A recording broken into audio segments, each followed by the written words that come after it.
kembali lagi bersama saya Santri Zaituna. Yaitu sekarang kita akan ngobrol santai bersama sobat saya.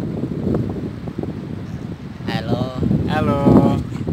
Siapa, bisa dikenalkan namanya, Mas? Oke, nama saya Muhammad Rusdi Lakir. Oke. Nama akrabnya ya, panggilannya Udi. Mas Udi kalau saya panggil. Jadi beliau ini merupakan Wakil Ketua PP Indonesia masa bakti 2020-2021 ya. Masya Allah. Jadi merupakan kesempatan emas ya bisa ngobrol sama Mas Udi ini. Jadi untuk tema yang sekarang kita akan membahas atau mengobrol santai itu mengenai gimana caranya bisa bertahan hidup di negeri Tunisia. Jadi sekarang Tunisia itu sudah cukup lumayan banyak ya Mas ya yang kena corona. Jadi hampir berapa? Hampir 10.000 ya. 10 ribuan ada. Jadi besok Senin, jadi sekarang hari Minggu, itu mau kafe itu mau ditutup, bukan ditutup tapi Sistem take away. nah ya kayak gitu, nggak boleh duduk ya. Jadi langsung saja Mas Udi. Jadi sekarang ini yang aktivitas Mas Udi itu apa? Jadi sekarang untuk aktivitas sehari-hari mungkin seperti biasa Belajar ya. belajar. Terus kalau ada pengajian kita ikut pengajian. Kemudian terus kita masih ada acara rutinan dari latihan marawis tiap sebulan 3 kali lah. Jadi sekarang Mas Udi itu kelas berapa kalau misal kuliahnya? Sekarang masuk ke semester 3 atau tahun 2. Tahun Iya. 2. Sekarang ngambil jurusan apa Mas Udi? Sekarang ambil jurusan Quran Hadis. Quran Hadis. Ya, minta doanya buat teman-teman semua. Jangan lupa doain Mas Udi biar ahlul Quran wal Hadis. Ya Rabbal Alamin. Nah, terus jadi udah berapa tahun Mas Udi di sini? Sudah 2 tahun lebih sehari. Baru kemarin 2 tahun? lebih 1 hari. Ya. Kok bisa tahu gitu Mas Udi? Iya, kemarin tuh tanggal 26 awal kali kita datang ke Tunisia. Oke. Sekarang udah 2 tahun 1 hari. Ya, lebih 1 hari. Oke. Jadi sekarang itu tahun 2 ya Mas Udi ya? Ya. Oke, kalau misal kita bicara sedikit mengenai kampus, gimana, apa yang dirasakan Mas Udi dalam sistem belajar mengajarnya itu? Apakah sedikit berbeda gitu dengan sistem pesantren yang dulu diajarkan sama kampus di sini di Zaituna? Ya, pasti kalau sistem belajar itu sangat berbeda dari yang sebelumnya kita masih SMA di pondok. Kalau masih di pondok pesantren kan belajar kita di sekolah hanya intinya aja. Kemudian yang diujiankan yang itu-itu aja. Ya. Sekarang kita udah masuk perkuliahan, mungkin hampir sama kalau sistematis pengajaran antara dosen ke murid itu lebih gamblang dan juga rata-rata dosen paling dikte aja gitu. Dan di luar kampusnya kita yang mengembangkan sendiri seperti itu. Mantap. Oke. Terus pertanyaan berikutnya Mas Udi, kita masih bicara mengenai kampus. Jadi sempat dengar katanya Mas Udi ini gagal 1 kali ya, waktu pas tahun pertama. Ya. Itu gimana tuh? Bisa diceritakan sedikit? Saya seharusnya sudah bareng sebagian teman-teman saya yang lanjut ke tahun 3. Tapi di tahun 1 kemarin saya ada kendala karena mungkin dari cara belajar saya atau mungkin penyesuaian lah. Ya, Jadi nggak mudah gitu ya Mas? Ya, betul. Karena emang kita ujian di kampus Zaituna itu sangat sulit menurut saya. Tidak hanya cukup untuk dari nas-nas yang diberikan dosen, tapi kita harus menambah wawasan-wawasan dari buku-buku lain, dan juga untuk metode cara menjawab soal di Tunisia ini sangat sulit karena harus menggunakan manhajiyah. Nah, manhajiyah itu yang sangat mencirikan kampus-kampus di Tunisia ini, dan memang menurut saya susah banget, sulit banget untuk menguasai manhajiyah per dosen yang mengajar pelajaran jadi emang tersebut. perlu benar-benar disiapkan ya. Ya harus Jadi bisa. nggak cukup dengan modal bahasa, akan tetapi kita harus lebih menguasai isi materi dan syukur-syukur bisa lebih, maksudnya mempunyai wawasan dari luar Iya. biar bisa dituangkan ketika menulis jawaban. Oke, itu mengenai pendidikan dari Mas Budi. Jadi kegagalan misal yang tadi sudah dijelaskan Mas Budi itu bukan merupakan hal yang ya jelek atau apa, enggak. Itu saya pribadi pun pernah gagal sekali sama kayak Mas Udi. Jadi kita itu sama ya Mas Udi ya. Iya, sempat bareng kita. eh, Nah iya, kita sempat bareng sempat ya. Bareng kita Sempat bareng waktu pas tahun 1. pas tahun 1. Nah saya alhamdulillah naik. Ya kan tahun kemarinnya saya nggak naik gitu. Nah Mas Udi ini sempat Iya. bareng. Pokoknya di saat kita harus mengulang tahun itu emang bener sangat sulit untuk menerima awalnya Bang. Galau Tapi, ya. Iya, galau banget. Rasanya pengen pulang lagi ke Indonesia kan. Tapi seberjalannya waktu ya ada aja hikmah-hikmahnya, kelihatan lah semakin berjalannya waktu ada. Oh ini ternyata kita harus lebih menguasai ilmunya. Yang ini kita belum dapat ternyata tahun lalu. Kemudian masih banyak lagi hikmah-hikmah yang saya udah rasakan Iya, benar, karena benar. mengulang tahun kemarin. Iya. Next itu masalah pendidikan ya, kita lari atau meranjak ke obrolan masalah gimana caranya bisa bertahan hidup di Tunisia tanpa ada kiriman dari orang tua. Nah kita akan membahas masalah itu. Ya. Gimana Mas Amin? Jadi pertanyaannya, apakah sekarang Mas Udi masih dikirimi sama orang tua? Ya, kalau masih dikirimi, alhamdulillah masih dikirimin sama orang tua. Ya, tapi Berapa itu? wah nggak bisa disebutkan Bang. Tapi Ini cukup ya. alhamdulillah cukup dengan ada tambahan-tambahan juga dari ya keseharian kita, alhamdulillah bisa sedikit menghasilkan. Oke, kalau misal dikirimi sama orang tua ya, Iya. itu kira-kira paling sedikit orang tua ngirim itu berapa? Waduh. Nggak nentu sih kami. Nggak nentu ya? Nggak nentu. Nggak, kalau misal untuk standar bisa hidup saja. Untuk standar bisa hidup kisaran 1 juta sampai 1,5 juta itu udah insya Udah Allah cukup ya? labis lah. Iya cukup lah.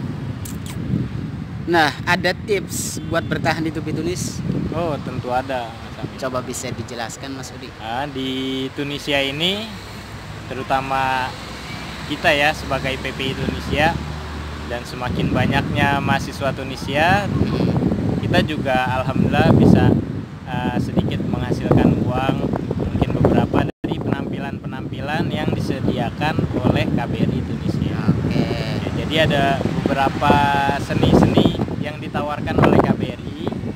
Ya, di situ kita latihan bareng sama-sama, ada pelatihnya juga. Kemudian nanti kalau ada event kemana, keluar kota atau gimana, kita berangkat tampil dan alhamdulillah Dapat uang. dapat amplop lah. Tanda tangan ya. Tanda tangan. Bahasanya di sini tanda tangan. Iya. Jadi lumayan kalau misal teman-teman ntar bisa aktif mengikuti kegiatan apa yang diselenggarakan oleh KBRI, ya insya Allah itu bisa buat bertahan hidup ya Mas Ode ya. Iya, insya Allah cukup lah. Ya sekali nampil misal dapat lah 100 ya Mas Ode ya. Iya. 100 dinar. 100 dinar itu kalau misal dirupiahkan sekitar 500.000, lumayan besar. Jadi tipsnya aktif berarti ya Mas Udo ya. Iya, aktif aktif. dalam kegiatan penampilan yang diagendakan oleh KBRI. Iya. Jadi KBRI itu setiap tahunnya atau setiap ini eventnya itu sering mengadakan penampilan kebudayaan. Betul. Kayak gitu. Jadi ntar yang menampilkan budaya itu ya tiada lain, yaitu apa sih, dari mahasiswa-mahasiswi yang berada di Tunisia. Nah kalau misal kitanya aktif mau ikut belajar, mau menampilkan itu ntar dapat uang kayak gitu. Terus selanjutnya apa yang perlu disiapkan untuk bisa bertahan hidup di Tunis? Oh, yang perlu disiapkan yang pertama itu mental, yang pastinya. Mental pertama. Pertama itu mental, kemudian skill. Skill. Ya mungkin ada beberapa mahasiswa sekarang gitu yang datang ke Tunisia itu sudah membawa bekal skill yang mumpuni. Di antaranya mungkin tarian atau silat atau marawis juga, atau yang lain-lain mungkin kayak seni kaligrafi atau apapun itu. Kalau kita udah punya basicnya itu, insya Allah kedepannya enak. Tapi buat yang merasa belum siap nih, belum ada basicnya atau apa, yang penting kita punya kemampuan. Yang penting mau berlatih. Iya, kemauan maksud saya. Iya. Kalau ada kemauan, di sini kita juga ada pelatihnya masing-masing. Kita hadir terus, istiqomah buat latihan, insya Allah rezeki banyak. Jadi yang penting buat teman-teman ketika misal di rumah atau ya di Indo masih belum mempunyai basic atau skill, yang penting mau berani belajar, berani tampil, udah itu merupakan modal pertama teman-teman bisa bertahan hidup di Indonesia. Betul sekali. Oke, next ya, pertanyaan selanjutnya terus. Adakah anak-anak PPI yang jualan di Indonesia ini? Wah, banyak sekali Amin kalau yang buat jualan. Ini perkembangannya di 1 tahun terakhir. 1 tahun terakhir sekarang ini? Ya, mungkin karena dampak COVID juga ya. Jadi kampus nggak terlalu aktif, liburan juga kan. Terus juga banyak teman-teman yang mungkin kiriman dari orang tuanya kurang karena COVID ini, dan nekat semuanya berani untuk berjualan, bisnis lah gitu bahasanya, Kang. Benar. Ya bagus, kita juga menyediakan sebagai PPI ya, pengurus PPI menyediakan grup atau forum jual beli. Jadi di situ banyak banget teman-teman yang jualan makan sarapan atau makan makanan yang lain. Gitu. Ada jualan bakso, jualan nasgor, jualan ya apa saja yang dibutuhkan oleh mahasiswa-mahasiswi. Satu peluang. Ya berarti kan kalau misal melihat sekarang itu berarti anak-anak PPI sendiri itu lebih kreatif ya. Betul. Lebih ya butuh uang sih intinya. Ya bukan hanya makanan Mas Amin ya, ada juga mungkin yang jual-jual barang gitu seperti sepatu, dan juga ada juga yang menjual jasa seperti jasa cukur atau desain grafis gitu kan. Alhamdulillah saya turut senang juga kepada teman-teman semua yang udah mau berusaha, yang udah berani buat jual ini jual itu. Ya artinya dia nggak malu lagi buat ngungkapin, saya sebenarnya bisa, saya punya skill, saya punya kemauan, saya punya kemampuan. Mantap ya. Kita nggak salah menghadirkan Mas Udi ini selaku ya pembisnis juga beliau ini ya. Kemudian nah pertanyaan berikutnya, jadi apa yang sudah dilakukan oleh Mas Udi untuk bertahan hidup di sini? Coba bisa jelaskan ke teman-teman nih, mungkin bisa meniru lah dari apa yang sudah dijalankan Mas Udi. Benar. Untuk bertahan hidup di sini, menurut saya yang pertama itu dari organisasi, karena organisasi itu membuka link kemana-mana untuk kita, yang memudahkan kita. Yang pertama kita lebih dikenal, lebih mengenal orang lain juga, otomatis ya kita bisa makan nih sama teman-teman kita dimanapun kita berada gitu kan. Alhamdulillah ada aja rezekinya. Intinya sih gitu. berarti kan bersosialisasi itu dengan dia. baik ya. Betul. Kemudian di samping itu saya juga sempat buka warung. Ya, sebelumnya saya ada company juga mau beberapa mahasiswa dan mahasiswi. Kemudian sudah bubar, kemudian saya lanjut lagi ke Warpat. Warpat itu rintisan saya dan teman saya bertiga, dan itu alhamdulillah juga sangat membantu ya, untuk betul. kehidupan ya. Benar. Terus sekarang juga udah mulai tutup lagi. Tapi alhamdulillah masih ada pemasukan ya. tetap. Alhamdulillahnya saya ada kontrak juga dari KBRI, Kang Amin. Oh iya. Ya, ada kontrak sebagai pelatih Marawis di KBRI. Berarti tinggal, kalau misal kemarin kan masih disibukkan dengan warpat ya, warung Ya. apa warpat Warung itu? apartemen. Warung apartemen. Betul. Jadi sekarang tutup dulu ya. Jadi sekarang disibukkan dengan melatih Marawis di Dan, iya, di KBRI. Marawis dan Hadroh. Ya. Masya Allah ya. Jadi beliau ini ya gimana caranya untuk bisa bertahan hidup ya, beliau juga udah lumayan ya, misal kayak membuka warung itu cukup lama ya. Iya. Maksudnya dari awal, maksudnya gabung dengan yang lain, nggak satu orang dalam artian. Nah terus aktif juga tampil-tampil di KBRI, apalagi sampai sekarang sudah menjadi pelatih Marawis dan Hadroh. Yang penting ya berani ya aktif gitu ya. Iya. Jangan diam lah, berani belajar, Berani mulai. Nah kemudian pertanyaan selanjutnya nih, ada 2 pertanyaan lagi ya sobat Ya. santri Zaituna. Nah pesan buat adik-adik, buat di sana yang belum kesini, yang ekonominya kurang mampu atau dikatakan tidak mampu, apa Bu? Pesan buat adik-adik yang ekonominya belum mampu terus pengen kuliah di Tunisia ini, apa pesannya? Yang pertama kalau menurut saya itu tetap berani untuk mencoba tes kuliah di Tunisia. Yang pertama kita ikhtiar dengan mencoba tes, nanti gimana pengumumannya, dan juga mungkin kalau misalkan teman-teman udah mau mencoba juga di Indonesia untuk mencari beasiswa itu lebih baik. Oke. Ya, tapi nanti kalau udah berangkat ke sini dan misalkan belum dapat beasiswa, ya kita di sini banyak sekali lapangan pekerjaan gitu ya, Bang Amin. Dari jual beli aja gitu mungkin, atau dari ikut kegiatan-kegiatan yang tadi sudah disebutkan, Marawis ataupun yang lainnya. Insya Allah sih udah cukup sih Kang kayak gitu. Terus juga jangan lupa berorganisasi.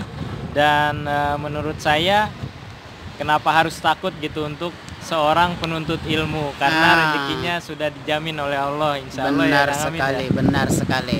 Jadi buat teman-teman di sana yang masih berpikir saya harus kuliah di negeri orang tuh harus beasiswa, nggak jaminan gitu. Yang penting teman-teman mempunyai niat, kesungguhan dalam belajar, terus harus berani ngambil sikap, harus siap misal jualan dan lain sebagainya, itu cukup ya.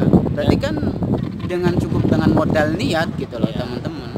Dan juga harus pintar mengatur waktu gitu Bang Amin. Benar. Antara jualan dan pendidikan. Pendidikan, belajar. Jangan sampai kita misal dari rumah ke sini niatnya belajar, terus udah kasihkan jualan misal sampai lupa. Berarti ya jangan lupa gitu. Iya, betul. Nah, terus terakhir, ini udah 18 menit. Wah, terakhir ya. Nggak berasa ya Kang Amin. Iya, kita udah capek nih megangin. Tapi ya nggak apa-apa lah. Mudah-mudahan ini ngasih motivasi buat teman-teman di sana. Waktu dulu yang masih bingung apakah bisa nggak sih gitu kan tanpa kiriman dari orang tua bisa kuliah di luar negeri. Ini buat teman-teman yang pengen kuliah dimanapun, jangan memikirkan apakah di mana antarnya, akan tetapi ya itu dengan niat.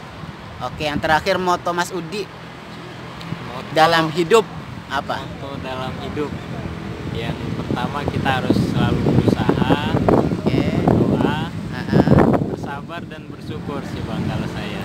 Berdoa, bersabar dan bersyukur. Berusahanya ketinggalan. Berusaha, berdoa, bersabar dan bersyukur. Itu ada 4 kata mutiara buat teman-teman yang dipesankan oleh Mas Udi. Dan juga ini Kang Amin. Jadi kalau saya pribadi juga dimanapun keadaan saya sekarang dan apapun yang saya rasakan itu, ya harus selalu mengikuti kata hati gitu sih. Karena hati itu Iya, jadi hati itu merupakan wasilah. Iya, kau nuhu mutakaliman kalau misal bahasanya. Cakep. Ya, oke. Terima kasih banyak Mas Udi. Kita Ya. sudah ngobrol hampir 20 menit. Nggak kerasa ya emang kalau sama beliau ini. Ya itulah tips-tips mengenai bisa bertahan hidup di Indonesia. Ya itu sajalah, jangan lupa dislike, di blog, dan ya itulah Di tinggalin semua dah. Janganlah, jangan Kang Amin. Oke, ntar bertemu lagi bersama saya Kang Santri. Dan saya Kang Rusdi. Mantap. Akhirul kalam. Wassalamualaikum warahmatullahi wabarakatuh.